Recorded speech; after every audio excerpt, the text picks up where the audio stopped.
Hello friends, आप सब कैसे हो। आई होप आप अच्छे होगे। आज हम आपके लिए लेके आए हैं the Hindu news analyse in Hindi. The Hindu news को हम आपके लिए हिंदी में अनुवाद करके आपके सामने लेके आए हैं।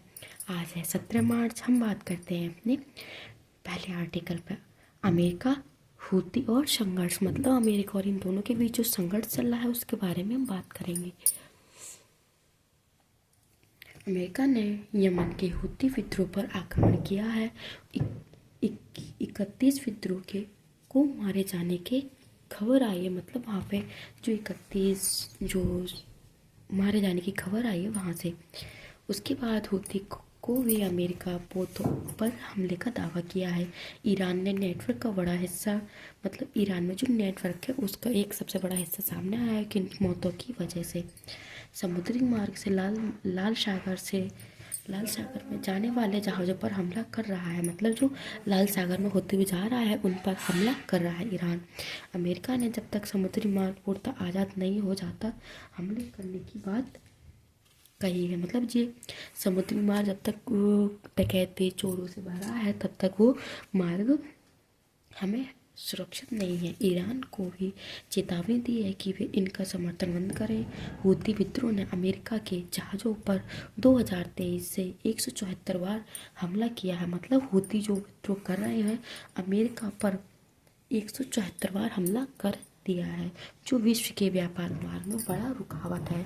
मतलब जो हमला हो जाता है उसकी वजह से यहाँ पर व्यापार रुके हुए हैं। अगर हम दूसरे मार्ग से जाते हैं तो हमें ज़्यादा दिन लगते हैं, समय लगता है, हमारा काम समय पे नहीं हो पाता है। अब बात करते हैं भारत भाषा की स्थिति। ये हमारा तमिलनाडु का टॉपिक आर्टिकल है कि भाषा से लेकर। अब हम बात करते हैं तमिलनाडु और केंद्र सरकार में भाषा की नीति को लेकर तनाव सामने आ रहे हैं। भारत का संविधान आर्टिकल 29(1) में ये मानते हैं कि समाज के हर वर्ग को भाषा अलग हो सकती है। मतलब हर समाज की भाषा अलग हो सकती है, लेकिन हम ये नहीं कह सकते कि आपको हिंदी लेना अनिवार्य है। आर्टिकल 351 केंद्र पर जिम्मेदारी डालता है कि वे हिंदी का प्रचार कर रहे हैं। मतलब आर्टिकल संविधान में बताया गया है कि 51 में कि अब जो सरकार है वो प्रचार कर रही है अपनी हिंदी का। लेकिन अनेक निर्णयों में सुप्रीम कोर्ट ने कहा है कि ये विस्तार स्वतः होने चाहिए। मतलब वो स्वयं ही अपने आप से हिंदी पढ़ना चाहिए वैसे, लेकिन आप जोर ना डालें। 2014 के यूपी साहित्य सम्मेलन में मामले में सुप्रीम कोर्ट ने 1982 में सुप्रीम कोर्ट ने कहा है कि नागरिकों को ये अधिकार नहीं दिया गया है कि वे किसी संस्था से हिंदी में पढ़ाने को कहें। मतलब सुप्रीम कोर्ट ने कहा है कि हम किसी से ये नहीं कहते कि आप हिंदी में पढ़ाएं, लेकिन कोई संस्था है तो जो इंग्लिश में पढ़ना चाहता है वो हिंदी में भी पढ़ने की मांग कर सकता है। बच्चों को प्राथमिक शिक्षा की भाषा पर सरकार नियंत्रण नहीं कर सकती। मतलब जो हमारी मातृभाषा होती है उस पर सरकार नियंत्रण नहीं कर सकती है, रोक नहीं सकती है। इसको आर्टिकल 19 का हिस्सा माना गया है। अब हम बात करते हैं स्टारलाइन से परिवर्तन। वहाँ से परिवर्तन देखने को मिल रहे हैं। एलोन मस्क की कंपनी स्टारलिंक भारत में आने की तैयारी कर रही है। भारतीय एयरटेल और जियो ने वितरण के समझौते किए हैं। एयरटेल 40 उपग्रहों का समूह है जो पृथ्वी की परिक्रमा कर रहा है। किसी भी ऐसी जगह सेवा दे सकता है जो पृथ्वी से देखी जा सकती। मतलब कहीं भी दे सकता है, लेकिन जहाँ बड़े शहरों में वहाँ दिक्कत नहीं आएगी। जहाँ छोटे शहर हैं वहाँ पे हमें इंटरनेट की सुविधा देखने को मिलती है, इससे हमें अधिक कहीं लाभ होता है। बड़े शहरों में ज़्यादा फर्क पड़ने की उम्मीद नहीं है, लेकिन जिन क्षेत्रों में समान इंटरनेट नहीं पहुँचा है वहाँ क्रांतिकारी हो सकती है। अभी भारत के सुरक्षा मानकों के पास करना कंपनी के शेयर लैंडिंग पैटर्न को बताने की बात भारत ने की है। मतलब जो शेयर लैंडिंग की जा रही है वो अब भारत में बात मानी जाएगी। स्पेक्ट्रम का आवंटन भी एक विवाद का मुद्दा रहा है। मतलब जो हमारे स्टारलिंक से परिवर्तन हो रहा है उनसे हमें क्या क्या लाभ हानि देखने को मिलती है, हम उनके बारे में आपसे बात करेंगे। अब हम बात करते हैं अपने नेक्स्ट आर्टिकल पर। सुनीता विलियम्स जो एक अंतरिक्ष में फंसी हुई थी, जो 8 दिन की यात्रा पर गई थी, जो आज 9 महीने बाद आने आने की बात हुई है। 9 महीने से अंतरिक्ष में फंसी सुनीता विलियम्स और बच्चे विल विलमोर को लेने गए। स्पेस एक्स का यान अंतर्राष्ट्रीय अंतरिक्ष स्टेशन पहुंचा।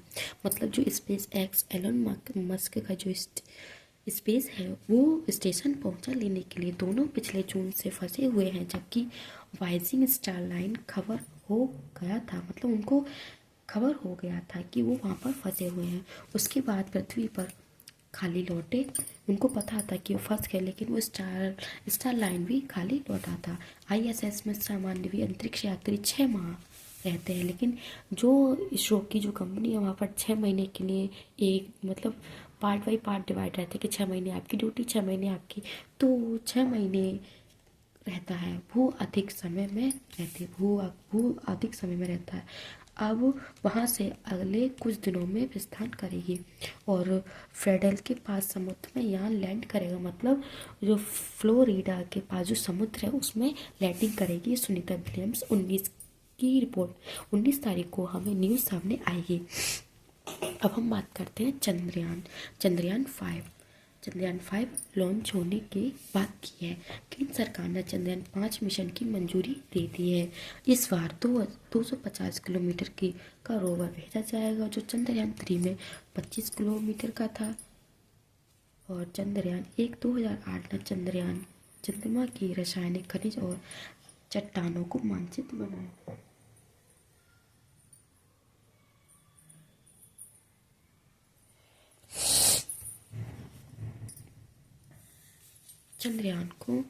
चट्टानों को मानचित्र बनाया। चंद्रयान 2 2019 से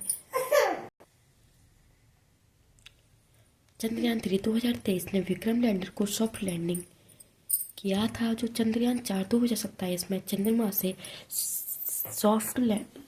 सफल वापस लेकर आया था। मतलब जो 2027 में है वो भी वापस लेकर आएगा। अब हम बात करते हैं प्रदूषण और सौर ऊर्जा। भारत ने सौर ऊर्जा को लेकर बड़ा लक्ष्य किया है कि 2030 तक 50% ऊर्जा नवीनीकरण चाहते हैं। इसमें पांचवा हिस्सा और सौर ऊर्जा से आएगा। मतलब जो हमारा 5वां हिस्सा होगा वो सौर ऊर्जा से आएगा, लेकिन सौर ऊर्जा मौसम पर निर्भर रहती है। फ्रेंड्स, आप सभी को नोट्स कैसे लगे कमेंट सेक्शन में बताना, एंड वीडियो को ज़्यादा से ज़्यादा लाइक करना, शेयर करना एंड सब्सक्राइब करना ना भूलें। आपके लिए नोट्स मैंने फ्रेंड्स मोस्ट इम्पोर्टेंट टॉपिक ही लिए हैं। मैंने जो छोटे मोटे टॉपिक थे वो मैंने नहीं लिए, जो हमें अपने यूपीएससी प्रीलिम्स प्लस मेंस दोनों के लिए मोस्ट इम्पोर्टेंट है वही आपके सामने लेके आई हूँ। थैंक यू फ्रेंड्स, वीडियो को ज़्यादा से ज़्यादा लाइक करना, शेयर करना, सब्सक्राइब करना ना भूलें। Thank you.